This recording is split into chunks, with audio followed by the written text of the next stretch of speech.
Queridos, abra a sua Bíblia e fique com ela aberta em Isaías 57. Eu gostaria que alguém, você pode colocar o 15, versículo 15, e depois a gente vai só falar do 18. Vai ser o texto fácil. Mas nós vamos correr para algumas coisas que eu tenho no meu coração aqui. E os irmãos não tem noção como é difícil, como é diferente quando a gente pega um dia como o de vocês hoje, cheio de pregadores, ensinadores, cheio de gente orando, Deus usando, e a gente fica no finalzinho ali, a gente tem que se encaixar. Senhor, a minha oração para o Senhor, Senhor, me encaixa onde for necessário, nem mais nem menos. Não quero suplantar ninguém, mas também não quero ficar atrás de ninguém, eu quero ficar no meu lugarzinho. Glória a Deus. Entregar aquilo que Jesus quiser para vocês e para mim. Aleluia. E aí eu achei esse texto aqui, que depois nós vamos abrir um pouco aqui. Eu espero que vocês tenham paciência comigo, porque de todos eu sou mais lerdinho, eu sou, sabe, fogão a lenha, mas vamos lá. Esse texto aí, ele é lindo. Vamos começar com ele. Versículo 15 do capítulo 57 de Isaías, e depois somente o verso 18. Porque assim diz o alto, o sublime, que habita na eternidade, cujo nome é santo. Habito no alto e santo lugar, mas habito também com contrito e abatido de espírito.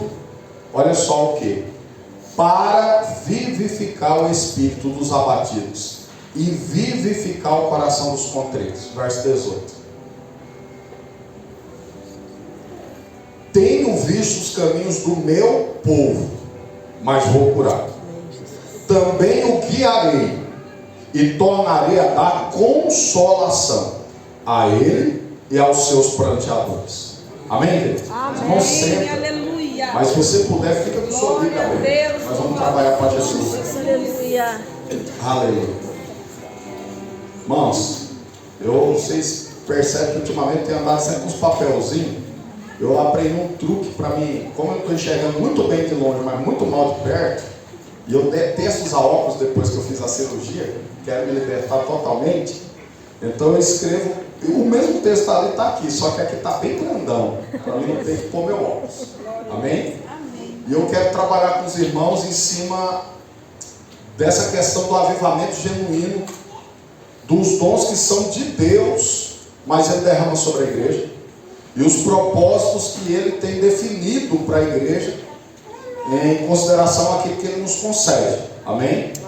Então, vocês vão perceber que eu vou falar coisas aqui que nem sempre são agradáveis, mas que todo cristão autêntico já sabe. Olha que coisa interessante. Às vezes a gente não quer que mexa na ferida, mas a gente já sabe onde está a ferida. A gente já sabe qual é o problema. A gente já sabe qual é a vontade de Deus. Mas às vezes a gente tem que tocar para a pessoa se lembrar o que Deus quer para a vida dela. Amém? E nós vamos pensar um pouquinho. Eu espero que os irmãos me compreendam aonde eu vou caminhar. Esse texto, irmãos, me faz muito pensar. Eu estou pegando o Velho Testamento para projetar para o Novo Testamento. Nós sabemos que tudo quanto foi profetizado no Velho Testamento já apontava para o Messias, o Cristo. Mas, em consideração ao trabalho que Deus faz, é tão completo que até no Velho Testamento você percebia a Trindade trabalhando. Você viu Deus Pai criando, Deus Pai fazendo suas alianças com Israel, com Abraão, com Davi. Mas você também viu o Espírito Santo manejando, assim como Ele maneja no Novo Testamento a sua igreja. No Velho Testamento Ele manejava o profeta, Ele trabalhava na vida dos reis, Ele trabalhava na vida do sacerdócio, Ele trabalhou na vida daqueles que Deus escolheu para fazer a sua obra na antiga aliança. Então tem pessoas que classificam muito diferente a nova aliança, a antiga aliança. O Espírito vinha e subia. O Espírito não tinha tudo que tem hoje, e hoje tem. Eu já não creio bem assim. A pneumatologia que eu estudei, ela não diz isso. Ela vai mostrar que o Espírito Santo de Deus, junto com Deus Pai e junto com Deus Filho, sempre trabalhou para poder salvar, edificar, consolidar o povo e tornar esse povo um povo cheio de profetas. Por isso que eu prego sobre o profetismo da igreja. A igreja que está cumprindo seu papel ela é integralmente profeta. Amém, queridos? Ela fala em nome de Deus. E o que ela fala é o que Deus está falando. É isso que nos dá poder. É isso que faz a igreja diferente de qualquer outra religião, associação, instituição. Instituição pode alcançar, irmãos, as mentes de milhares através de publicidade e marketing. Mas o coração dos homens só são alcançados pela palavra, pelo poder do Espírito Santo de Deus. Os homens podem influenciar outros homens, mas só quem pode dar novo nascimento é o Espírito Santo de Deus, dentro desse trabalho que a Trindade planejou para nós. Isso é coisa tremenda, irmãos. Você não sabe como é importante a igreja entender isso e se colocar no seu lugar, porque nós temos um papel primordial nesse trabalho que a Trindade ele projetou para a igreja. Segundo Paulo, no capítulo 10, no capítulo 4 do livro da carta aos Efésios, ele diz que a igreja recebe vários ministérios, serviços para o crescimento, para o desenvolvimento, para o amadurecimento. E ele usa um termo também que eu acho muito ideal para o nosso momento, para o aperfeiçoamento dos crentes, porque Deus já te salvou, limpou e santificou, mas todo dia a santificação gradual está acontecendo na vida do crente. Então, posicionamento, Jesus já tira um saco de lodo e coloca limpinho sobre a rocha, mas todo santo dia a palavra nos limpa novamente, o Espírito nos santifica mais um pouco, e é o querer o efetuado de Deus até o dia da volta de Jesus. Aleluia. E aí você percebe lá em Efésios também, capítulo 3, verso 10, que a igreja é a multiforme sabedoria de Deus, que agora ela aparece, porque ela estava oculta. Então no Velho Testamento você não percebia o projeto. Agora no Novo Testamento o projeto é perceptível. Como Jesus disse, algumas pessoas não entendem a grandeza da frase de Jesus: ninguém acende uma candeia e coloca debaixo de nada. A candeia foi acendida e foi colocada no alto para iluminar as nações. Então a igreja é a candeia de Deus, mas o óleo que acende essa candeia é o Espírito Santo. Muita gente não entende isso. Deus não cria a igreja, irmãos, para viver escondido em cavernas com medo de ser morta. Deus cria a igreja e enche ela de poder para que ela mude o rumo do mundo. E isso aconteceu. Eu quero que você entenda o quanto isso é poderoso para nós. Porque tem gente que está vivendo uma vida minguada, um cristianismo mais ou menos, água de batata, porque não entendeu o propósito de Deus para a sua vida.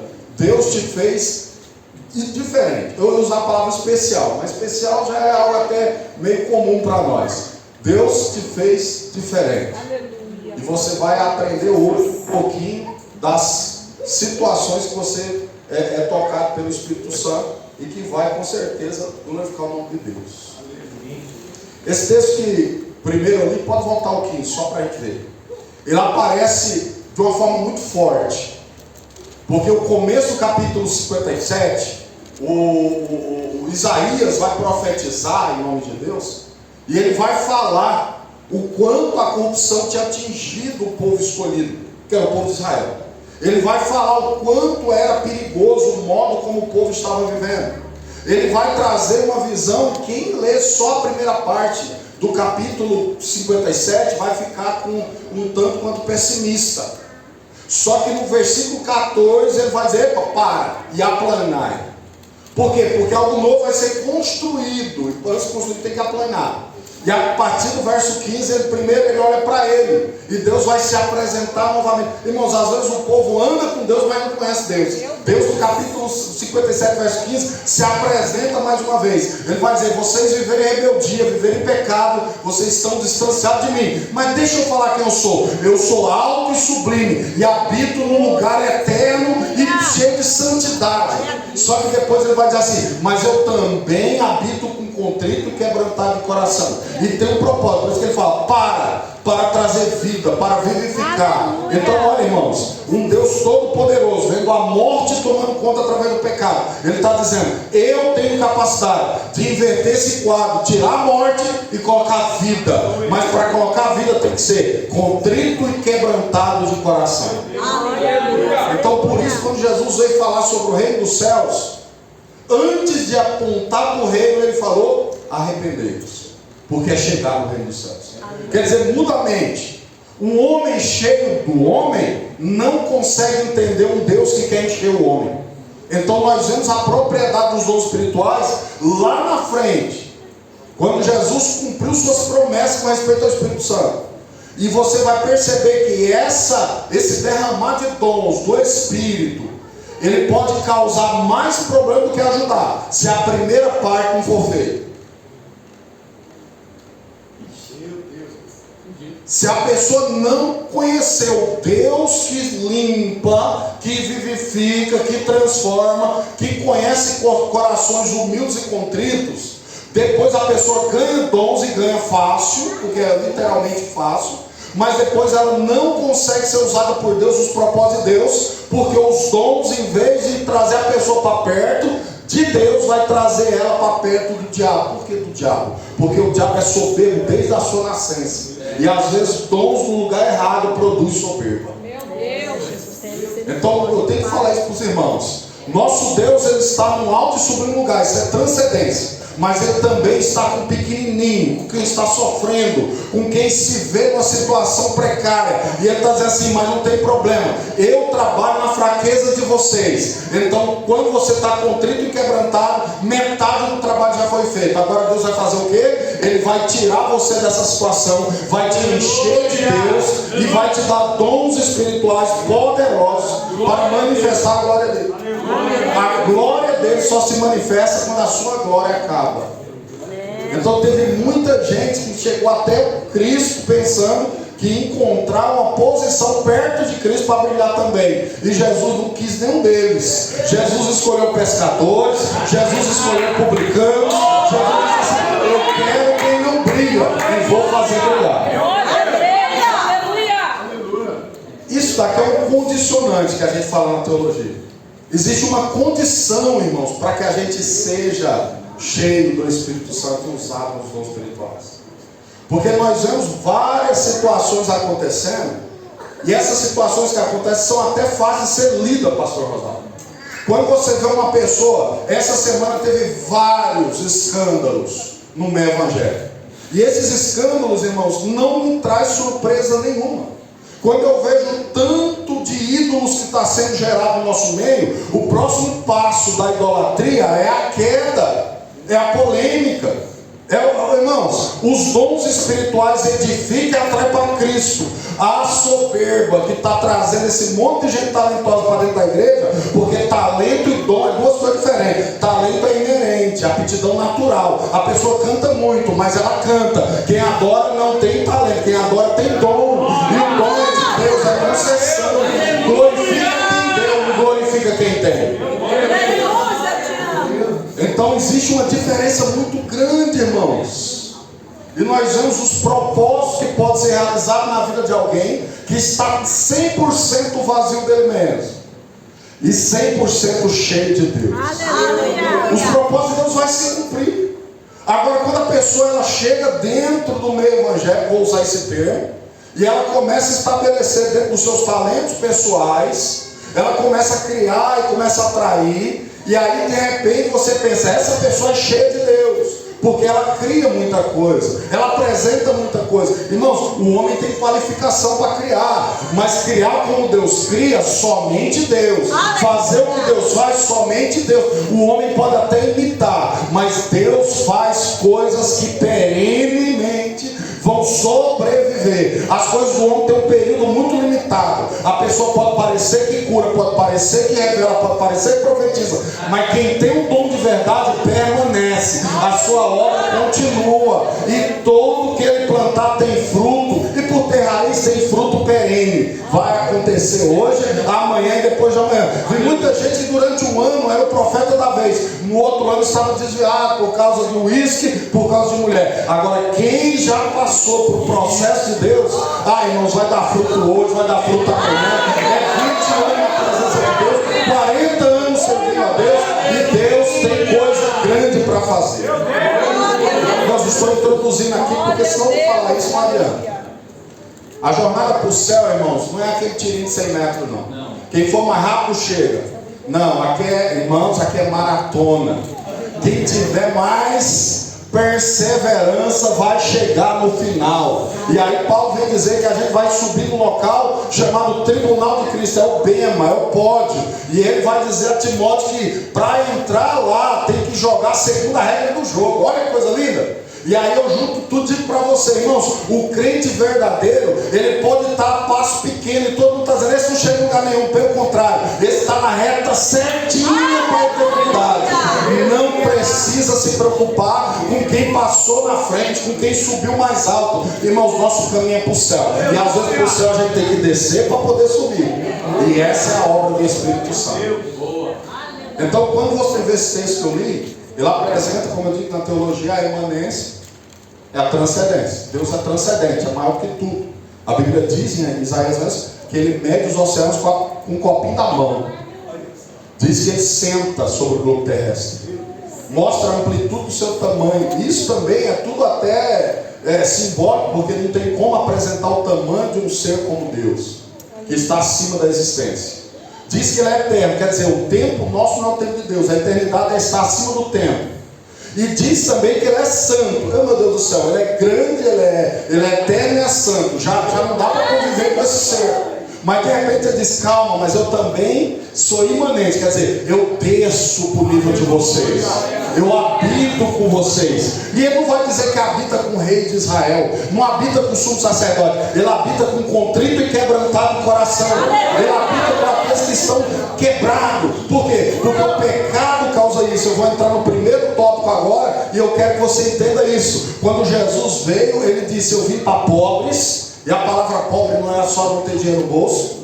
Existe a pobreza espiritual, existe a pobreza moral na sua época. Havia um deserto, capítulo 53, Isaías vai dizer que uma raminha tênue, né, ia nascer no deserto. O deserto da vida, o deserto da história, era lá em Roma, Jerusalém, todo o Império Romano daquela época. Não havia uma religião verdadeira. Os judeus adoravam, mas a adoração não subia. Quando Jesus veio, ele falou, os verdadeiros adoradores adorarão em espírito e em verdade, porque antigamente era só em mentira. Mas agora em Cristo, irmãos, todo aleluia chega no trono, todo glória a Deus chega no trono. Toda vez que você levanta a mão, chega no trono. Às vezes eu vou orar igual aconteceu hoje aqui. Jesus amado, não consegui falar 10 palavras na minha língua. Por quê? Porque o Espírito Santo de Deus leva você a falar em gemidos inexprimíveis, segundo aquilo que você precisa e não aquilo que você quer. Aleluia, glória a Deus. Olha que coisa fantástica. E aí você vê esse texto, e ele vai delinear agora. Quando ele chega no 18, eu paro um pouquinho com os irmãos, porque ele está falando de um povo pecador, como nós. Eu tenho medo quando a gente fala assim, pecadores, e aponta para longe, né? Sempre o pecador é o outro, sempre a penina é a outra, sempre o fofoqueiro é o outro, sempre o que dá problema é o outro. E quando a gente aponta para nós, parece que é uma coisa tão difícil apontar para nós. Só que capítulo 11 do livro de 1 Coríntios diz, examinar pois o a si mesmo e come e beba. Quer dizer, todo dia, toda hora que você se aproxima da comunhão com Deus, é hora de olhar para você, porque Jesus já está olhando também. E Jesus vem dar coisas grandes para quem se considera pecadores, carentes da graça de Deus. Então preste atenção, o verso 18 ele é completo. Eu vou manter o foco nele para vocês verem isso. Ele vai olhar para aquele povo carente que ele acabou de falar, carente da graça, carente por conta da ausência de santidade e do nível de pecado que destrói o homem, coloca ele para baixo. Eu quero que você entenda isso, porque muitas vezes nós não entendemos, mas o que acaba com a nossa paz é o pecado. E alguém procura ver o pecado como aquilo que cometemos, mas não é isso. É o pecado, é onde nós nascemos, é a nossa natureza. E a nossa natureza, ela vai lutar contra a gente. Metade da nossa força, a gente gasta a vida todinha só para manter o pecado longe. Não sei se você entende isso, como é importante. Paulo diz, miserável homem que sou. Então a grande dificuldade nossa é entender isso. Primeira coisa, irmãos, eu gasto muita força, muita energia. Não é para ganhar milhões para Jesus, é para mim ganhar para Jesus todo dia, para que eu continue crente todo dia. E aí ele vai olhar aqui e vai dizer, eu tenho visto os caminhos de vocês, eu tenho visto o caminho do meu povo. Irmãos, eu vejo isso daqui, minha mente é meio estranha. Eu olho isso aqui, eu lembro de Apocalipse, as 7 cartas.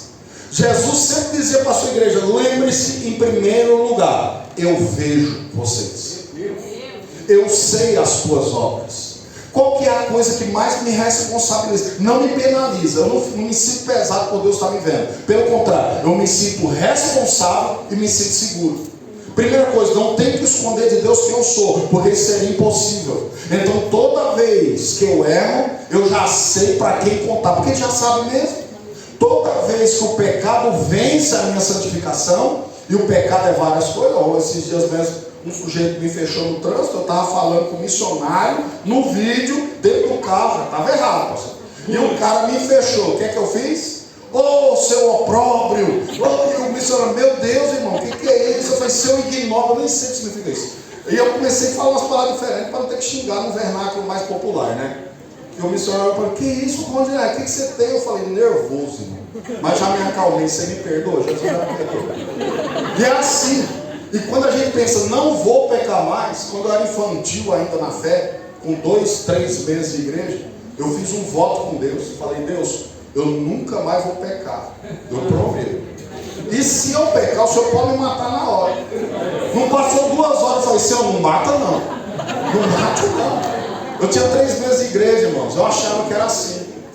E aí eu vou descobrir pela palavra, irmãos, que você não tem poder para fazer uma promessa dessa. Só Deus, irmãos, que nos mantém em pé. Só Deus que segura pelas mãos. Só Deus. Além de tudo, é igual João falou na primeira carta: filhinhos, não pequeis. Mas se pecardes, temos advogado junto ao Pai, Jesus Cristo justo. Ele é a propiciação pelo nosso pecado, mas é do mundo todo também. Quem vir vai receber perdão também. Não tem diferença. Aleluia, Jesus. Irmãos, e aí nesse texto ele diz: tenho visto os caminhos do meu povo. E por estar vendo a gente, por estar vendo Israel, por estar vendo a igreja, Deus vai colocar 3 coisas principais que eu acho necessárias. E a gente vai falar de dons espirituais, a gente vai falar de poder, a gente vai falar de ser cheio, transbordando do Espírito Santo. Mas veja como não dá para falar sobre isso quando o vaso ainda não está limpo.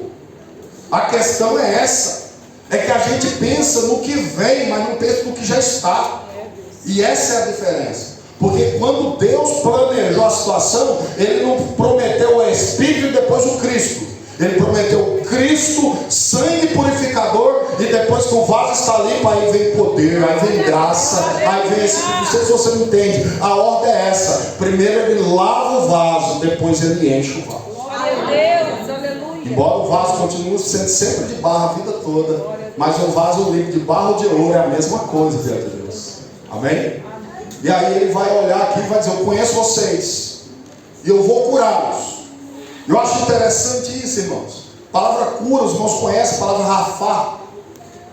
E ele olha para o seu povo e diz: vocês estão enfermos, doentes. Estava conversando com um pastor, presidente, e eu falei sobre isso. A igreja está precisando de cura em algumas áreas. Ele falou: não é impossível, a igreja é santa. Uma palavra diz que ela é imaculada. Eu falei: pastor, as palavras que tem na Bíblia devem ser aplicadas. Se não tiver essa aplicação, a gente se perde no caminho.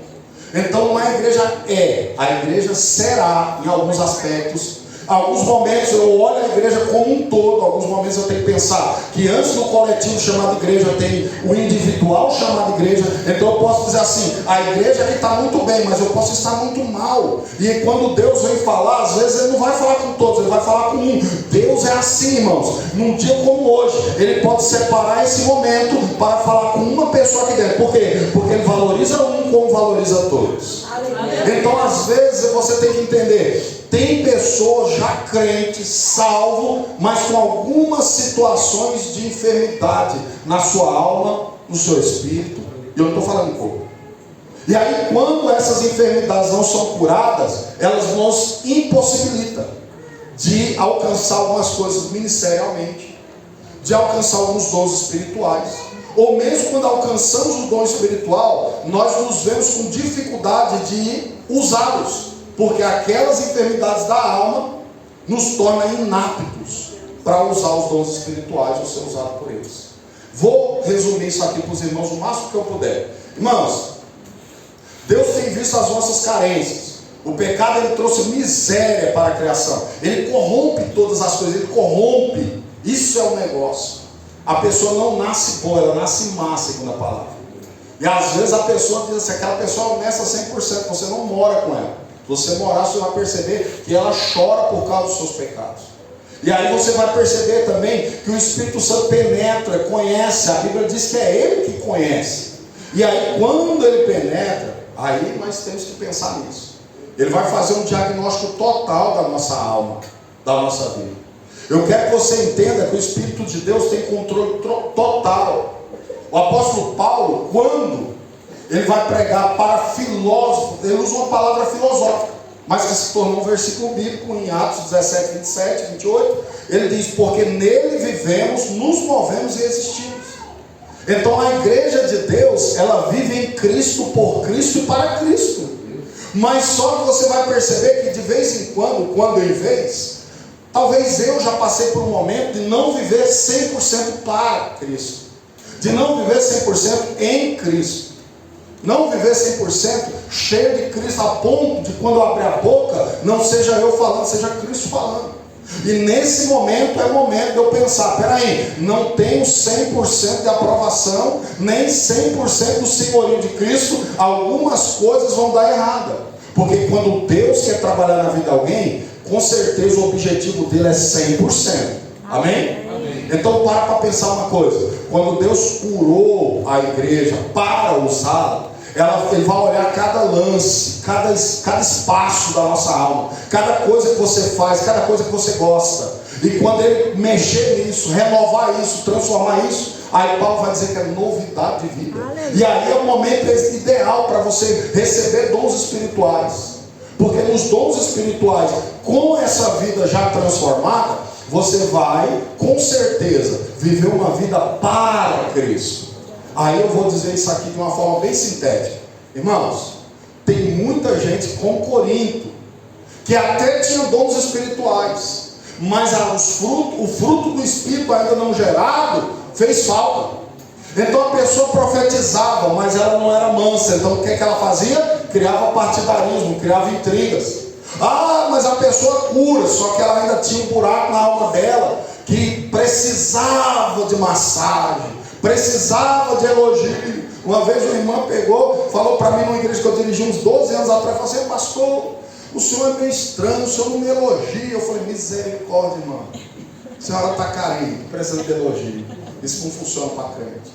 Irmãos, e quando você olha os dons espirituais, eles vão evidenciar o poder e a glória de Deus, sim ou não? E aí quando a glória de Deus se manifesta, você tem que estar totalmente satisfeito com isso. Agora, se você estiver cheio do poder de Deus, mas esperando, aguardando impacientemente glória do homem, aí você não vai alcançar o fim para o qual você foi destinado. Aleluia. E é isso que está acontecendo no meio evangélico. Todo mundo se sente faltando alguma coisa, todo mundo sente que alguém te tomou alguma coisa. O que é que me tomaram? Me tomaram o palco, me tomaram espaço. Tem alguém que está tomando meu lugar, tem alguém que roubou meu holofote. Só que Jesus não planejou a igreja com holofote, com palco. Aqui quem tem que brilhar é Jesus. E a gente tem que se satisfazer. Irmão, no dia que Jesus entra numa vida, a gente tem que glorificar o nome de Jesus. Não tem que assinar um cantinho, não. Deixa a assinatura de Deus lá que já está bom. E aí Deus vai dando o dom de profetizar. Deus fala através do profeta. Qual é o nome do profeta? Não importa. Mas Deus curou através do irmão. Como é o nome do irmão? Não sei, também não quero saber. Importa quando ele colocou a mão, fui curado. Para a glória de Deus. A glória é de Deus. E essa situação do anonimato não condiz com o século 21. Por isso que muitas vezes a igreja passa por essa privação de dons. Por quê? Porque não dá. Irmãos, eu estou dizendo para você, e eu quero que você entenda de uma forma bem simples.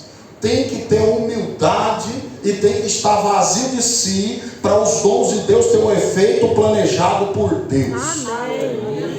Quando você percebe os homens de Deus, eles antes de receber o que tinha que receber como promessa, eles passavam por processo. O processo era para baixo, não para cima. Tem muita gente dizendo, já subi mais um degrau, subi mais um degrau. E ele não está percebendo, mas cada degrau que ele sobe, menos de Deus ele tem. Meu Deus. E diferentemente, irmãos, quanto mais você desce, mais de Deus você tem. Mais Deus te usa, mais Deus faz. Às vezes você sai da mídia, mas entra diante do Senhor. Ah, ninguém está falando meu nome ultimamente, que bom. Mas estão falando o nome de Deus, então está ótimo. As pessoas estão olhando para você e estão vendo quem? Elas estão até esquecendo que me conhecem. Elas olham para mim e veem Jesus. Tá bom, é isso que a gente precisa. Então os dons espirituais, elas encaixam nisso. Deus está dizendo, sou eu que tenho capacidade. Sou eu que vou curá-los. Se você pegar o capítulo 36 de Ezequiel, vai ter uma contraparte desse texto. Lá em Ezequiel, Deus fala do mesmo jeito. Ele diz para Israel, conheça os pecados, e ele começa a enumerá-los: idolatria, soberba, um monte de coisa. De repente ele diz assim, mas não se preocupe, porque Deus, irmãos, não é aquele médico que diz o diagnóstico, mas não tem a cura. Pelo contrário, Deus diagnosticando, fique tranquilo, porque Ele tem a cura, Ele tem a transformação. Se Ele vai dizer para você, do jeito que está não dá, é porque Ele já tem poder de transformar a tua situação. Isso que é bom, irmãos. Quando Deus vem trazer diagnóstico, Ele não vai deixar você ir embora sem a cura. Isso é maravilhoso. E aqui Ele vai dizer, lá em Ezequiel 36, Ele diz assim, olha, eu vou espargir água pura em vocês. Quer dizer, eu vou dar uma lavada. Toda cirurgia tem que primeiro fazer uma asepsia. Depois eu vou remover o coração de pedra, porque esse coração de pedra não entra nada. Esse coração de pedra é uma fortaleza. Esse coração de pedra parece um castelo, e quem está sentado no trono dele é tu. Então o que eu vou fazer? Eu vou tirar esse coração de pedra e vou colocar um coração de carne que consiga se conectar comigo, que consiga escutar a minha voz, que quando eu colocar o dedo ele sente alguma coisa. Você não vai estar protegido na tua fortaleza particular, não. Quando eu falar você vai tremer, quando eu agir você vai sentir. E assim a igreja é hoje, sensível à voz de Deus. Ninguém aqui está enclausulado em fortaleza e palácio. Nós estamos abertos à presença de Deus. Deus fala, eu sinto. Deus se move dentro da igreja, irmãos. Orando, Deus fala conosco. Cantando, Deus mexe com a gente. Pregando e você sente a presença. Isso é coisa para crente, irmão. Só crente que passa por isso. E aí Ezequiel não termina com o coração trocado. Tem a terceira parte. E ele diz assim, e eu colocarei meu espírito dentro de vocês. Essa era a promessa completa. Esse é o desejo, o projeto de Deus. Primeira coisa, Ele nos muda, nos limpa, nos cura. Se o problema é um coração de pedra, toma um coração novo. E agora vem o final. Ele vai encher você e habitar dentro de você. Aleluia. Paulo vai dizer em 1 Coríntios, não sabeis vós que sois o templo do Espírito Santo. Tem gente que diz, meu Deus, parece que eu estou sozinho. Então, peraí. Então a terceira parte não foi concretizada na sua vida. Um crente verdadeiro, autêntico, nunca está sozinho. Dentro dele habita a divindade. O Espírito Santo está dentro dele. Glória a Deus. E isso é muito interessante, conecta tudo. Olha só, irmãos. Aí ele vai, Isaías 58:8, eu gosto muito desse texto. Ele diz assim, então romperá a tua luz como a alva, e a tua cura apressadamente brotará. Eu acho interessante os verbos que Isaías vai usar, e ele fala em primeira pessoa porque Deus está usando ele. Ele vai dizer que a cura é como algo que nasce e cresce. É como algo, irmãos, parece que o ser humano está definhando, daqui a pouco algo acontece. Só que aquilo que acontece, Deus não é uma explosão, depois diminui, não, é pelo contrário, é algo pequeno que depois cresce. A pessoa encontra Jesus, mas é só isso, é o ápice da tua vida? Não, você encontra Jesus, Jesus limpa a tua vida, Jesus enche o Espírito Santo, Jesus te vocaciona, te coloca para trabalhar, e depois Ele vem arrebatar a tua vida e te encher de uma vida nova, glorificada para habitar na eternidade. Tem gente que fala, o melhor de Deus já veio, não entendeu ainda. Ainda temos muita coisa poderosa para acontecer na nossa vida. Ainda seremos arrebatados, revestidos de glória. O pecado não nos afetará mais. Não vai haver mais choro, não vai haver mais dor. E o nome de Deus, irmãos, vai estar gravado no nosso DNA. Foi só o começo. Ainda tem muita coisa para ser consumada na vida. E tem gente que não entende isso. E então, quando Deus está falando em primeira pessoa, no capítulo 58, verso 8, Ele diz, olha, romperá a tua luz. Irmãos, a tua cura brotará. E depois ele vai dizer, e a tua justiça. Porque tem cheio de crente justo dentro da igreja, não é? Os crentes, não sei se é justo ou justiceiro, mas que tem. A irmã foi lá em casa, saiu lá de casa 1h da manhã. Ela contou o pecado de todo mundo da igreja. Eu falei assim, irmã, eu pensei que a senhora vinha falar da senhora, faltou a senhora. Não tem nada de ruim para falar de mim. Não precisa ser de ruim. Não precisa ser de ruim, não. Ela pensou que eu estava lá só para escutar as coisas ruins. Então existe uma dificuldade hoje da gente entender, irmãos. A nossa cura vai brotar. É a justiça de Deus vai estar sobre a nossa vida. Você vai enxergar como Deus enxerga. Você vai ter uma reta justiça. Eu acho engraçado capítulo 7, lá do livro de Mateus. Você vai perceber a questão do cisco no olho, né? Não julgueis, por quê? Porque você está com um cisco no olho, vai querer, está com uma trave no olho, vai tirar o cisco do olho, você não vai conseguir. Aí Deus vai dizer assim, Cristo vai dizer assim, tira primeiro o cisco que está no seu olho. Ele está dizendo assim, você quer manifestar a justiça, ensinar a justiça? Viva a justiça, e você vai conduzir outros para a justiça. A verdade é essa. Não é julgar para condenar, não, porque a palavra julgar na Bíblia tem muitas conexões legais, inclusive atrair a pessoa a outro estilo de vida, administrar alguma coisa ao próximo, como liderança, que é uma das coisas que eu vou falar aqui ainda. Então um crente cheio do Espírito Santo pode liderar outro para a santificação. Se eu julgar e condenar, eu não levo, mas se eu disser, a partir de hoje eu te ajudo, a partir de hoje eu sou tua mão, você pode segurar em mim, que nós dois vamos caminhar para o céu. Aí é o que o texto capítulo 7 está dizendo, tira a trave do teu olho e ajuda o coitadinho do irmão que está com cisco. Você tem poder para ajudar, mas você não tem poder para julgar e condenar. E tudo isso está entrelaçado aqui. Aí ele está dizendo, eu acho interessante demais isso. E a glória do Senhor, a justiça irá diante de ti, e a glória do Senhor será a tua retaguarda. Eu olho para esse crente, irmãos, curado, iluminado. Eu olho para esse crente, irmãos, que agora ele está justificado em Cristo. E eu percebo que Deus está na frente, mas Deus está atrás também. Olha que coisa muito, um paradoxo, né? Quando as pessoas olham a gente de frente, vê Deus, mas quando a pessoa está me olhando, passou por mim, olhou para trás, vê Deus também, porque Deus está na minha frente e Deus está na minha retaguarda. Deus está me guiando, mas está me protegendo também. Deus está me levando, mas também às vezes Ele tem que dar uma empurradinha. Então nós que somos crentes, temos Deus do nosso lado, atrás de nós, na frente de nós, acima de nós e dentro de nós, para a glória de Deus. Amém, queridos? Entendeu? Aleluia. Irmãos, primeira coisa então, precisamos de cura para ser usado com os dons espirituais. Precisamos de uma alma limpa. Irmãos, como que eu vou administrar cura na vida do meu irmão se eu tenho problema de relacionamento? Como que eu vou ser usado na igreja para falar em profecia se eu tenho a boca mole? O dia inteiro eu falo em fofocaria e à noite eu falo em profecia. Não dá, não combina. Amém, queridos? Como que alguém vai chegar e dizer assim, eu conheço um rapaz que tem o dom do conhecimento, vamos lá na casa dele, chama pastor Ondinelo lá no União. Ixi, esse daí é um atribulado, deve para todo mundo. Como que eu vou poder ser usado se minha vida não estiver limpa pela palavra? Amém, queridos? Então os dons espirituais precisam encontrar uma pessoa curada, transformada, nascida de novo. Porque Jesus não faz remendo, Jesus torna tudo novo. Amém, queridos? E é esse negócio novo que Ele quer criar, que Ele vai usar para a glória de Deus. Eu acho que você está entendendo isso. Você tem uma responsabilidade. Eu comecei doido por dons espirituais.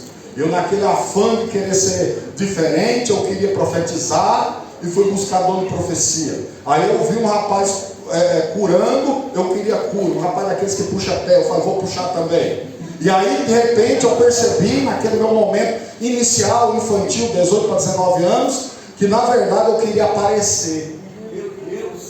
E aí eu falei, agora eu não vou procurar nenhum desses dons, eu vou servir. E o meu próximo ano foi dentro de banheiro, lavando banheiro de igreja, foi dentro das casas fazendo campanha, ninguém sabia meu nome, não tinha internet para ir postar foto. E aí de repente foi a hora que Deus começou a dar dom, foi a hora que Deus começou a usar, foi a hora que eu vi mais a mão de Deus agindo, foi a hora do anonimato. Ninguém sabia meu nome, mas todo mundo via Deus na minha vida. Isso é muito bom, irmãos. E hoje eu estou tentando colocar isso no seu coração. Não se preocupe, porque esses dias profetizaram para mim que meu nome ia ser soprado nos 4 cantos da terra. Eu não gostei. Eu disse, rapaz, esse negócio não combina comigo não. Inclusive a terra é um globo, não tem 4 cantos. Mas o que eu precisava? Eu precisava que Deus me falasse assim: rapaz, fica tranquilo que a tua vocação foi eu que dei. Porque nesse momento eu estava meio duvidoso. Apanhava de um lado, apanhava do outro. Aí eu fui num churrasco no aniversário de um pastor que fica no meu campo de liderança. Quarta-feira, meia dúzia de gente. Teve o culto, nada aconteceu. Sentei para comer um pedacinho de carne e uma Coca-Cola. Veio uma irmã correndo, falou assim: não quero atrapalhar vocês, mas eis que digo. Começou a falar em inglês. Colocou a mão sobre mim, tudo que eu precisava, Deus falou comigo naquele dia. Deus, irmãos, quando Deus tem que falar, Ele fala no culto de adoração, no culto de oração ou no culto de comilança lá fora. Mas Deus fala. E Ele não vai falar genericamente, Ele vai falar exatamente o detalhe que ninguém sabe, só Ele sabe. E eu creio nesse Deus que dá dons e usa as pessoas para a edificação da igreja. Irmãos, então Deus cura, Deus lidera. Deus lidera. Você vai perceber: olha, vou curá-lo, mas também vou guiá-los. E a palavra guiar aqui é uma palavra Velho Testamento, então é hebraico, nachá, que significa Deus pegar pela mão e guiar a pessoa. E quem pega pela mão, na verdade, ela não está só guiando, ela está liderando a tua vida. E aí, se você quer pensar em dons espirituais, desprovido dessa interação com o senhorio de Cristo, porque tem gente que gosta do Cristo Salvador, mas não gosta do Cristo Senhor. Por isso que está acontecendo essas abominações. Todo tipo de igreja para um crente esquisito aqui, igreja para um crente esquisito lá. Todo tipo de pecado hoje encontra uma igreja que aquele pecado é tolerado. E aí eu estou te dizendo o seguinte: Jesus não veio só para salvar, Jesus veio para liderar, Jesus veio para tomar o senhorio da nossa vida. A Bíblia diz que Ele vai puxar para si um povo, é para si. Nós somos possessão de Deus, nós pertencemos a Deus. Ele não só nos salvou do pecado, mas Ele nos comprou do pecado. Então o que Ele vai fazer na nossa vida? Vai liderar, Ele vai guiar. Eu acho interessante, irmãos, que a igreja que tem profeta, a igreja que tem dons, a igreja tem que ter a Bíblia também, né, irmãos? A gente está falando dos dons que é o foco do estudo. Mas toda vez que eu abro a Bíblia, Deus está falando comigo. Tem gente que dá de João sem braço, ela não sabia. Você não sabia porque você não está lendo Bíblia. Mas quando você lê a Bíblia, Deus fala o que você precisa fazer e o que você precisa deixar. Só que Deus também usa dentro da igreja, segundo o capítulo 12, 13 e 14 do livro de 1 Coríntios, Deus usa dentro da igreja profetas para instrução, para orientação da igreja, irmãos. Isso é lindo. Nós vemos em Atos isso acontecendo. Nós vemos em várias epístolas Paulo citando o quanto era necessário esse tipo de interação dos dons dentro da igreja. Aí eu vou falar para os irmãos como que Deus está liderando a minha vida, como que Deus está liderando a sua vida. É pela palavra, é pelo Espírito, mas Deus também está usando dons espirituais dos irmãos para dar direções para a igreja. Se é Deus que fala de verdade, genuinamente, Deus sempre vai dar uma direção de bênção, de crescimento, de livramento. Quando Deus diz não, vai por ali, pode ter certeza que é livramento. Quando Deus diz vai por ali, pode ter certeza que é crescimento. Deus sempre trabalha para crescimento e livramento. E aí eu quero que você entenda isso. Deus está guiando o seu povo. Glória a Deus. Pastor, eu quero esses dons. Ah, eu também. Dom de sabedoria, dom de conhecimento. Quando Deus revela de coisa tremenda que eu já vi Deus usando. Eu poderia citar nomes que vocês conhecem de gente usada por Deus. Esses dias agora, quase agora, 2018. Uma moça foi pregar na minha congregação na época Vida Industrial. Terminou o culto, foi uma bênção, Deus explodiu tudo, negócio bom. Quando eu estava lá fora despedindo dos irmãos, que eu gosto de ficar lá fora despedindo dos irmãos, ela chegou e falou: pastor, licença um pouquinho, posso falar com o senhor, com sua esposa? Deus me deu uma revelação, não quis entregar em cima do púlpito, porque eu fiquei com medo do senhor. Aí eu falei: não, tem cara feia mesmo. Aí ela veio e falou assim: Deus falou comigo que o senhor vai sair dessa congregação. e o senhor vai liberar uma congregação, mas eu vi um negócio estranho, eu não entendo, mas o senhor talvez vai entender alguma hora. Eu vi o senhor numa igreja e depois tinha mais 7, fazia um L. Aí eu falei, fazia um L não, cuidado. Tá tão bom, né? Fazer um, geograficamente. 7 mais 1. Aí eu fui embora. Amém. Meu coração queimando. Eu costumo crer na profecia. 2 meses depois, mais um irmão foi lá na igreja, confirmou a mesma profecia. E de uma forma tremenda, a minha e do outro irmão, nós dois saímos no mesmo dia. Quando passou mais ou menos um ano, eu já estava em outro lugar, dirigindo outra congregação. Realmente 3 meses depois eu assumi outra congregação. Só que o pastor me chama e fala assim, Rogério, eu quero que você lidere aquela região lá. Aí eu falei, tudo bem, vamos criar lá um setor. Tá bom, então vai ser assim, vai ser a sua congregação. Deixa eu ver quantas tem lá. 1, 2, 3, 4, 5, 6, 7. Você pega essas aqui. Tem uma mais longinha aqui que fica em Jacareí e as outras é pertinho. Era o L. Lá em Jacareí e 7 para cá. Irmãos, quando Deus fala, Deus orienta. Você não vai ver o negócio voltar atrás. Então por isso que eu creio, por isso que eu sou pentecostal. Porque eu creio no que Deus está fazendo aqui no nosso meio. Todo mundo gosta de contar daquele irmão que falou besteira, mas ninguém vai lembrar da vez que Deus usou os vasos. A igreja ainda tem Deus usando aqui no nosso meio. Deus está guiando a Assembleia de Deus ainda. Deus ainda está liderando essa igreja ainda. Então nós devemos exaltar o Deus que fala no nosso meio. Amém, queridos? Amém. Ah, mas eu fico com vergonha de contar e não poder provar. E você não tem que provar, você tem que falar, testemunhar. E cada um vai crer ou descrer de acordo com a capacidade dele.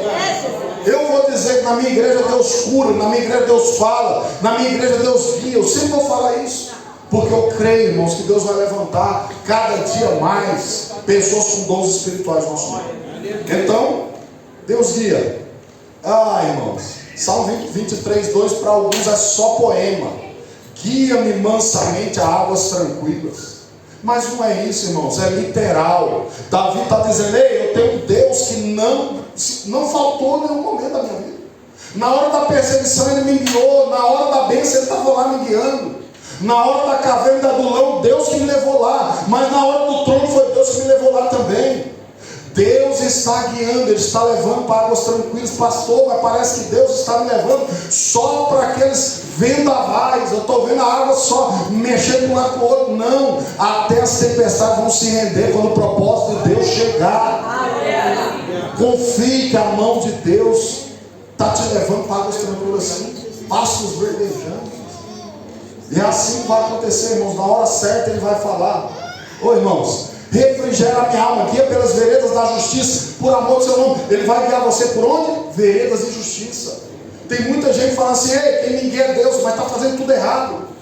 Está fazendo tudo errado. E pelo fruto se conhece a árvore. Agora a igreja de Deus, submissa à voz de Deus, que ainda acredita no agir de Deus, ela é guiada pelo Senhor na justiça de Deus. Deus não fala contra a Bíblia. A Bíblia, quando é pregada, e o profeta, quando profetiza, vai tudo para o mesmo lugar, na mesma direção. Amém? Amém. Então Ele está liderando a sua igreja. Romanos 8,14. Porque todos os que são guiados pelo Espírito de Deus, esses são filhos de Deus. Deus está guiando seus filhos. Deus está olhando para, irmãos, tanta correria, não é? Século 21, correria. Você fala para os irmãos, vão falar para o pastor, você não aparece mais correria. Correria, só fala correria ultimamente. Mas aí eu parei para pensar, às vezes na nossa correria, nós esquecemos que somos filhos de Deus. E não adianta correr se não estiver guiado pelo Espírito Santo. Ah, eu vou correr para prosperar. Não prospera se o Espírito Santo não estiver lá. Eu, certa época, pastor Oswaldo, eu saí de cena e fiquei trabalhando igual um doido. Eu trabalhava 12, 14 horas por dia. Minha esposa fazendo faculdade na Univap, do lado contrário de casa. Nós não se vimos, nós não íamos na igreja. Comprei minha casa, comprei carro, tinha tudo, mas não tinha nada. Irmãos, larguei tudo. Não quero minha carreira para lá, deixei tudo para lá. Hoje eu ganho o que eu ganhava em 2007. Só que Deus está na minha casa. Não falta nada, a graça está lá, a alegria está lá, a comida na mesa, e olha que é bastante comida. Então assim, eu creio uma coisa: não adianta correr se não for guiado pelo Espírito Santo de Deus. Pastor, estou lutando. Se Jesus não estiver na sua vida, você vai lutar e perder. Mas se o Espírito está te guiando, toda luta vai ter vitória, toda luta vai ter vitória, porque o Espírito Santo de Deus está guiando você. A igreja guiada por Deus, ela cresce. Em nome de Jesus. Amém? Amém. Irmãos, estou tentando. Consolação é o terceiro tópico. Espírito Santo de Deus. Foi nomeado pelo Cristo de Consolador, né? A palavra consolação é paracaléu. A palavra consolador é paraclitos, que é um agente de consolação.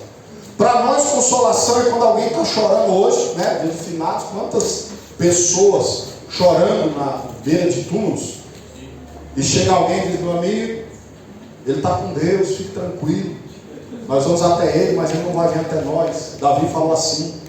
A gente tenta consolar, mas essa palavra paracaléu é muito superior a esse consolar que conhecemos. Não chora não, isso é consolar? Não, com Jesus não. Jesus é resolvedor de problema, capacitador, auxiliador. Quando ele diz assim: vou mandar um paraclitos para vocês, que alguns irmãos falam paracletos, né? Oi, irmãos, ele está dizendo assim: vou mandar um auxiliador. Quando você estiver chorando, ele vai te resgatar do choro. Quando você estiver perdido, ele vai te dar direção. Quando você esquecer, ele vai te lembrar. Quando você não souber, ele vai te ensinar.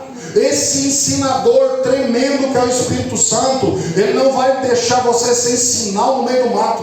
Já aconteceu quando eu fui pregar no Majestic. Chegou lá no meio do mato, não tinha uma casa. Aí o danado GPS falou para mim: você chegou ao local. Eu disse: miserável. Não tinha nada. Cadê a igreja? Não tem. Cadê uma casa? Não tem. Meu coraçãozinho já, a mulher já desespera. De calma, calma. Vamos andando. Vê se tem luz por aí, a gente vai. Mas só que tem uma coisa: o GPS deixa a gente sem sinal, mas Jesus não. Irmãos, no ventre do peixe ele está lá, no abismo ele está lá, no meio da guerra ele está lá. Se alguém te esconde, esse dia um obreiro falou para mim: pastor, o meu pastor está me escondendo, me coloca mais longe de tudo e de todos. Eu falei: mas Deus está lá. Não tem onde se esconder quando Deus está lá, irmão. Deus não deixa você sozinho. Então a consolação de Deus é auxílio.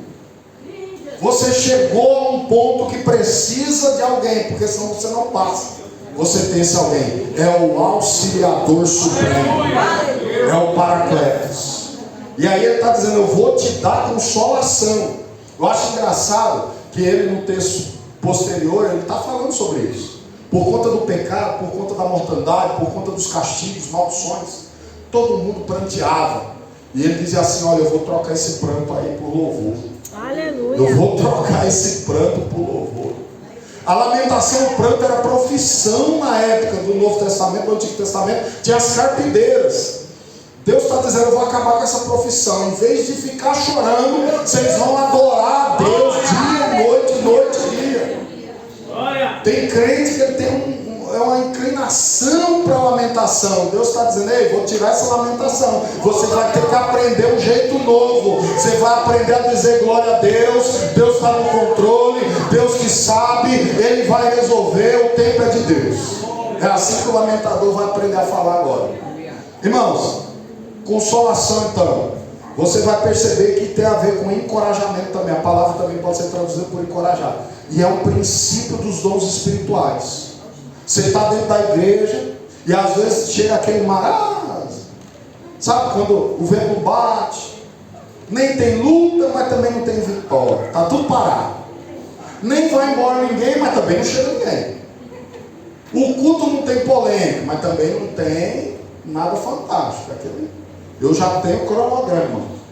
E eu detesto isso, irmão. Por isso que eu sou assembleano. Assembleano, sai de casa, o pessoal fala para mim: ó, pastor, vou mandar o cronograma. Eu falei: mande, eu nem abro, porque eu sei que quando chegar lá na hora lá vai mudar tudo. Porque o Espírito Santo de Deus, ele toma nas suas mãos, irmãos.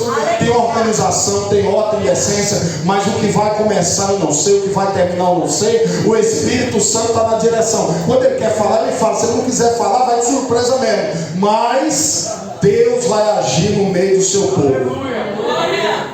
Vai vir a surpresa de Deus. Falei esses dias, estava estudando ciência da religião, pretendo fazer um mestrado, estão arrumando para mim, glória a Deus, tomar. E na ciência da religião tem um cientista chamado Otto Bismarck, que ele fala que num local onde tem adoração, onde tem serviço religioso, para ser religião verdadeira, tem que ter 3 coisas: mistério, fascínio e tremendo. E aí na casa de Deus, pode ser um culto de quarta-feira, irmãos. Pode ver meia dúzia de pessoas num dia de chuva. Se você não soltar as promessas, porque tem gente que solta, ele desiste do culto. Já viu gente assim? Ah, desisti do culto, hoje não vai dar em nada. Mas quando você vai crendo no Deus que está ali, irmão, pode ter 5 pessoas, Jesus vai fazer tremendo, Jesus vai aparecer em mistério, Jesus vai fascinar todo mundo, vai acontecer alguma coisa. Não depende se tiver músico, não depende se tiver pregador famoso, não depende da quantidade de pessoas que tem, depende da presença do Todo-Poderoso nosso Deus. Ele vai guiar, Ele vai orientar. As coisas mais maravilhosas que acontecem, tanto no Velho Testamento como no Novo Testamento, às vezes aconteceu na individualidade. Um anjo desce e vai falar: teu filho vai ser um juiz aí. Peraí, mas vamos lá no centro da cidade, você fala lá comigo, lá pelo menos o povo vai saber que os anjos falam comigo. Não, é aqui. É eu e você. E Jesus, ele é assim também, irmãos. Às vezes ele vai vir num culto maravilhoso, como hoje vocês estiveram o dia todo. Talvez você não escutou uma palavra personalizada, mas você chega na sua casa e Deus fala com você. Talvez você não encontrou, veio buscar agora, mas na hora que você deitar, você vai perceber, remoendo, porque a ovelha faz aquele trabalhinho, né, de mastigar de novo, né? Então você vai perceber que Deus falou com você. Irmãos, olha que texto lindo. Eu rogarei ao Pai, e Ele vos dará outro Consolador, para que fique convosco para sempre. Eu acho interessante que quando ele fala sobre isso, em João, ele fala em 3 capítulos diferentes, ele vai mostrar para a gente, irmãos, que o Espírito Santo não vem sem propósito, ele tem propósito. Ele vem nos ensinar, ele vem nos lembrar, ele vem capacitar, ele vem consolar, ele vem auxiliar, para sermos testemunhas de Cristo. Você entendeu? Que o jeito que o Espírito serve a gente é o meio. Porque na verdade ele vai nos capacitar para que a gente sirva a Deus. Às vezes você não entende, Deus está te preparando para uma coisa maior. Não é o vetor de Deus para você somente. Depois que Deus te enche, aí retorna para Ele a glória, retorna para Ele as almas que você vai ganhar, retorna para Ele o serviço que você vai fazer, as edificações que Deus vai te usar na vida das pessoas que você vai aconselhar. Então eu te digo uma coisa, há um propósito maior de Deus na vida dessa igreja. Deus vai preparar pessoas, Deus vai levantar profeta, Deus vai levantar conselheiros, Deus vai levantar pessoas que curam. E quando as pessoas souberem que tem cura acontecendo aqui dentro, eles não vão querer saber quem é. Com certeza Jesus é maior que isso. Ele vai dizer: eu vou naquela igreja, porque Jesus está lá. Eles vão vir atrás de Jesus, e Jesus está aqui tanto para curar como para salvar. É isso que eu creio. Aleluia. Então ele diz assim, ó: mas quando vier aquele Espírito da verdade, ele vos guiará em toda a verdade. Então, no século 21, a igreja tem que entender que quanto mais chega o Espírito Santo, mais a verdade de Deus vai estar sendo pregada, profetizada. Tem igrejas por aí de alguns vasos estranhos, estão vendendo Pix aí, vendendo revelação por Pix, estão aparecendo nos jornais. Pessoas que têm um dom esquisito, chamam os outros pelo nome, tudo bom. Mas quando você olha lá, irmãos, não tem santificação, não aponta para Jesus, tem ídolos demais, graça de menos, santidade de menos. Irmãos, você vai em qualquer lugar. Esses dias eu estava indo para Minas e eu passei, olhei lá longe, uma igrejinha azul, escrito Assembleia de Deus, lá perto de Passa Quatro, na Serra. E eu falei: olha só, onde tem uma igreja lá. Aí quando eu percebo, eu começo a pensar e eu começo a lembrar de que nesses lugares, irmãos, às vezes os ídolos não chegaram, mas a graça está lá. Às vezes os grandes pregadores não vão no congresso, mas levanta a irmãzinha, mal sabe falar, mas quando ela abre a boca, Deus começa a provar. Eu ainda creio na Assembleia de Deus agindo conforme os nossos pioneiros agiam, pregando que Jesus cura, Jesus salva, Jesus batiza, e que Jesus vai voltar, e vai voltar logo, e vai voltar logo. Então é isso que o Espírito Santo vai fazer. Quando fala consolar, encorajar, fortalecer, confortar, é guiar, é liderar, é trazer você até o Senhor Jesus e a sua chamada. Amém? E para acabar, Atos 1:8. Atos 1:8. Irmãos, qual que é o maior propósito dos dons espirituais? Testemunhar de Jesus. Os dons espirituais, irmãos, estão passando alguns, vamos dizer assim, uns momentos difíceis hoje. Porque começou a se divulgar no meio dos fiéis o quanto de coisa errada estão fazendo em nome dos dons. Então, como eu disse, os profetas que não têm caráter, que têm uma vida desregrada, passaram pelas igrejas, profetizaram, mas mexeram com a mulher do irmão, profetizaram, mas levaram dinheiro, fizeram as coisas erradas. E aí os irmãos fiéis, servos, mas começaram a duvidar. Eu prefiro sem profeta, eu prefiro que não haja profeta. Isso é um problema. Esse mês passado eu estava conversando com um grande amigo meu, voltou dos Estados Unidos ontem, e ele falou assim: na minha igreja, porque eu sou a favor que todo obreiro na igreja seja batizado no Espírito Santo. É a regra que a CJBB ela tem, eu tenho também. Eu gosto que seja assim. Aí ele falou para mim assim: Rodinei, isso daí é limitador, porque eu tenho gente aqui na igreja que faz tanta coisa na igreja, que ajuda na igreja, é os melhores servos da igreja que não são batizados. Eu falei: aí que você teve problema, porque pensa nesse irmão que já é bênção, pensa nele cheio da virtude do Espírito Santo.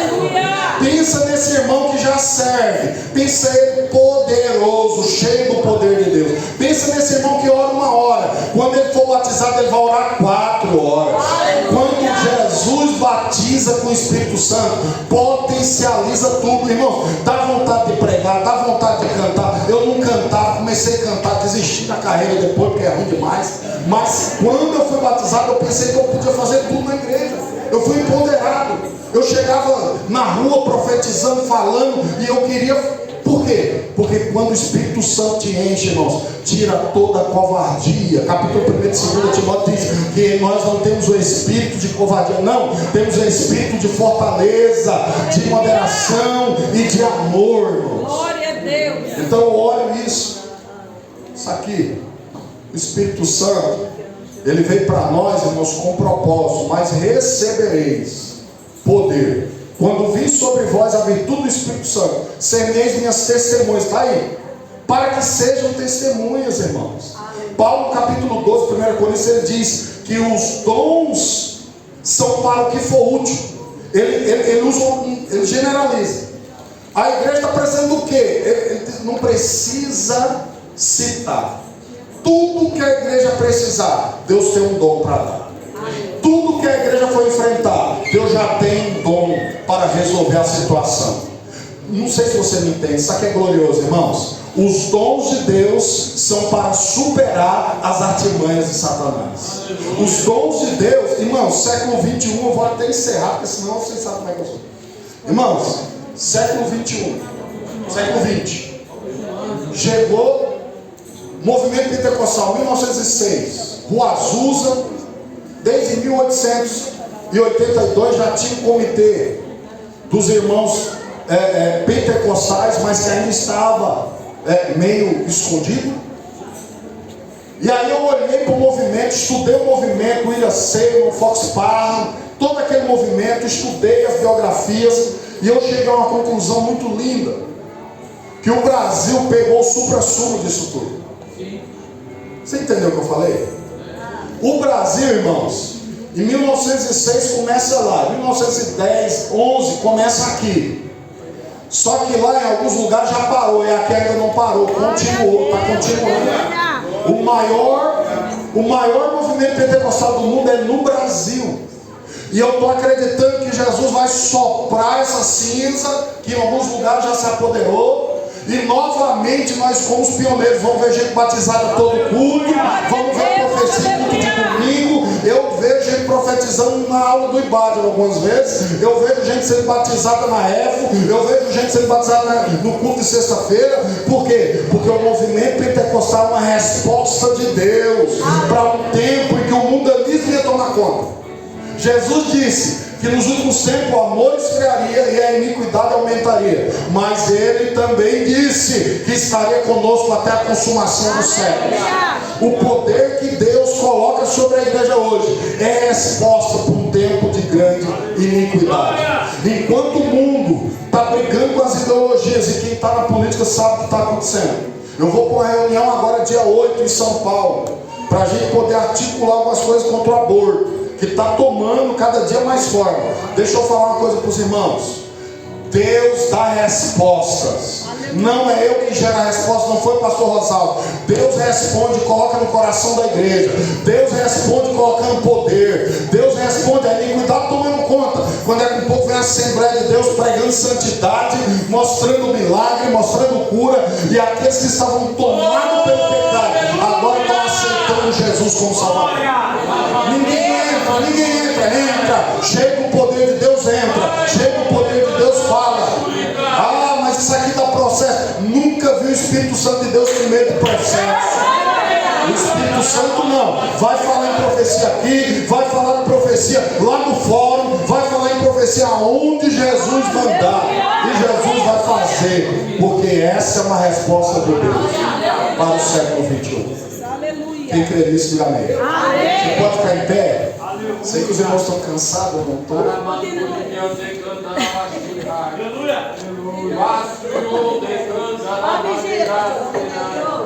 Irmãos, eu sinto demais a presença de Deus nessa casa.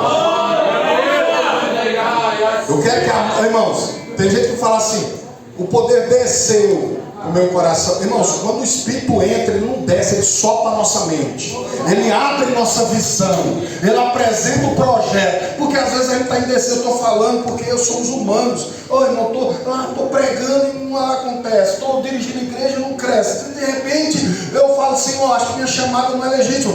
Aí Deus mostra, fala, abre, e eu começo a enxergar o projeto de Deus.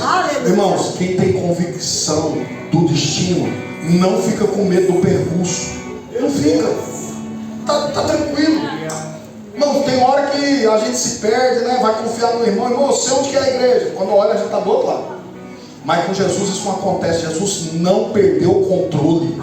Jesus não deixou você pelo caminho. O irmão falou para mim: estou vendo tanta coisa errada, estou achando que Jesus já veio, já levou. Eu falo assim: não tá, porque eu ainda sinto o queimar do Espírito Santo dentro de mim. Ainda tem gente se convertendo. Eu falo igual Jesus falou para João Batista: olha, fala para ele que ainda tem gente sendo curada, ainda tem gente sendo batizada, ainda tem gente aceitando Jesus, ainda tem gente falando em profecia, ainda tem gente revelando coisas ocultas que ninguém sabe. Deus ainda está trabalhando no meio da igreja. Se o irmão não está vendo lá, nós estamos vendo aqui. Se o irmão já não crê mais lá, nós cremos aqui. Deus ainda está fazendo. E quem quiser mergulhar, Deus tem para dar. Deus tem poder, Deus tem unção, Deus tem dons espirituais, queridos. E eu creio que Deus vai fazer ainda muito mais. Amém?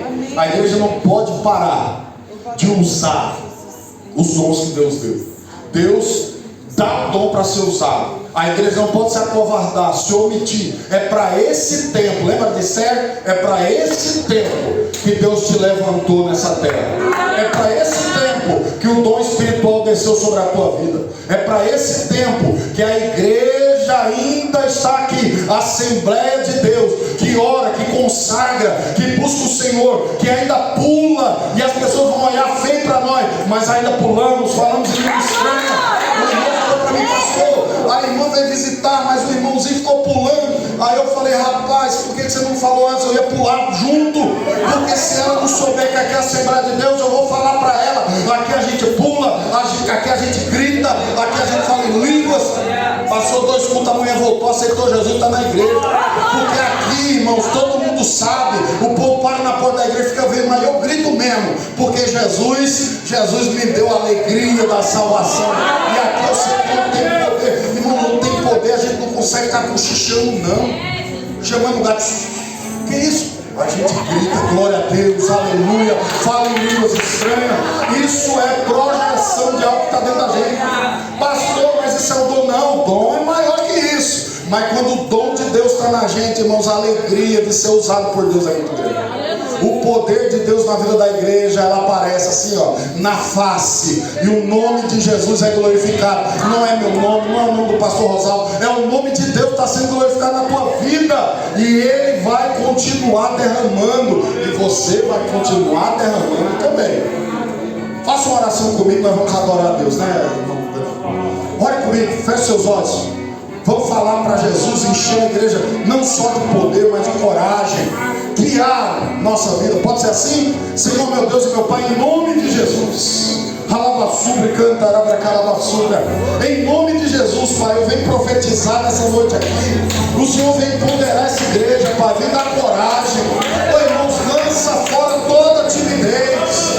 Que o Senhor vem usar com poder, Pai, cada irmã, cada criança, cada jovem, adolescente. Aleluia! E o Senhor derrame poder, Pai, para que a sua igreja possa levar o estandarte do Evangelho, Senhor. Coloca dons espirituais. Queremos curar, queremos libertar pessoas das mãos de Satanás, queremos levar pessoas ao Evangelho. Entrega revelações, visões, sonhos proféticos. Eu não sei como o Senhor vai usar cada um, mas use, Senhor, conforme a tua vontade. Alabaçubre, canta, alabracalabaçubra. Em nome de Jesus, Pai, nós te adoramos nessa noite, em nome de Jesus.